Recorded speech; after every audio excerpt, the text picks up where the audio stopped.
There was once an old man who lived alone at the edge of a quiet village, right where the forest met the sea.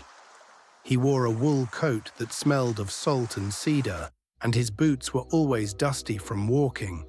Each evening, just as the sun dipped low and the sky turned a sleepy kind of gold, he would step outside with a tall wooden staff and a lantern slung over his shoulder. The lantern keeper walked the winding path through the village, stopping at each post to light a small lantern that hung there. But these weren't ordinary lights. Each one, it was said, held a memory. A child's laugh, the final words of a grandmother, a song someone used to sing but had since forgotten.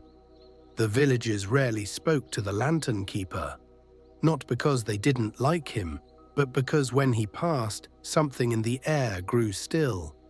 Not sad, just reverent, like being inside a story. One winter evening, just as the sky turned dusky rose and the air smelled like wood smoke and dreams, a little girl named Luma waited by the edge of the path. "May I come with you?" "Yes," he said simply. "It's time someone knew where they come from." And so, lantern in hand, he led Luma through the winding village, lighting each lantern as they went, each one twinkling like a memory waking up from a nap. But when they reached the last post, instead of turning back, he kept walking. Luma followed him into a small forest she had only seen from a distance.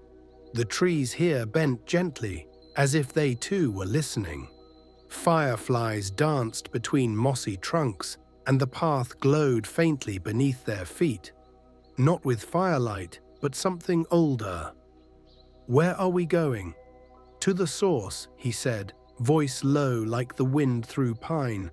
They reached a clearing, a circle of soft grass and tall trees, and in the very center was something extraordinary. A small silver pool of light, still and glowing like a mirror of the stars. Luma gasped.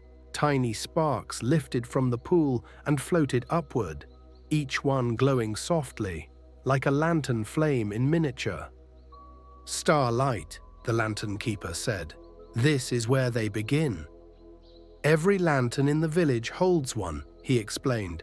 "Not just light, but memory and kindness, and the quiet courage of those who came before." Luma looked into the pool. She saw laughter, songs, stories, hands holding hands, and stars. So many stars. "Someday you'll carry them too." Luma's eyes sparkled brighter than the flames. That night they walked home slowly, the forest parting for them like an old friend. The village lanterns glowed extra warmly, and no one knew why. But many slept more peacefully than they had in years.